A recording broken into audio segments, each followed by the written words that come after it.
Si est une affaire de plus qui touche l'une des stars de l'équipe de France et ça commence à faire beaucoup. Il y a plusieurs années, Franck Ribéry et Karim Benzema ont été mouillés dans l'affaire impliquant Zaya, puis l'attaquant du Real Madrid s'est retrouvé au cœur du scandale de la sextape impliquant Mathieu Valbuena.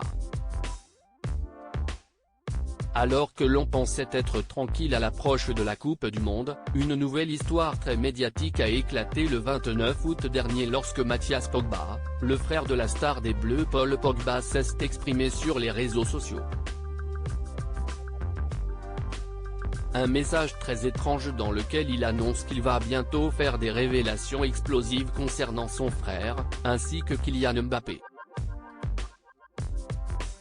Une vidéo qui a créé un buzz énorme un peu partout sur la planète et qui a été l'élément déclencheur de l'affaire.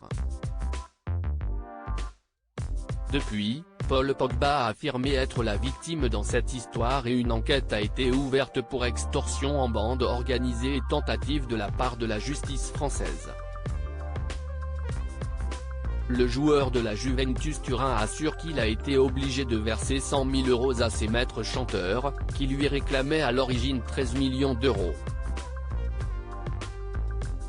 Les suspects mis en cause par le grand copain d'Antoine Griezmann seraient un groupe de 5 à 10 personnes originaires de Seine-et-Marne et Seine-Saint-Denis, d'après les informations du Parisien. Yo Moriba choisit de soutenir son plus jeune fils. Le journal indique également que les enquêteurs français ont commencé à interroger plusieurs personnes dans l'entourage de Paul Pogba, dont sa mère, Yo Moriba, qui est également la maman de Mathias, son frère qui l'accuse.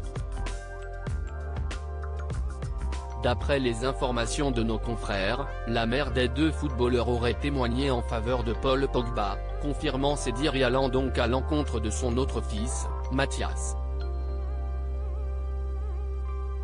En plus de la mère des deux protagonistes de cette affaire, les enquêteurs auraient également interrogé un membre du staff de l'équipe de France, au courant de l'histoire au début de l'été, qui a conseillé au milieu de terrain de 29 ans d'alerter les autorités italiennes.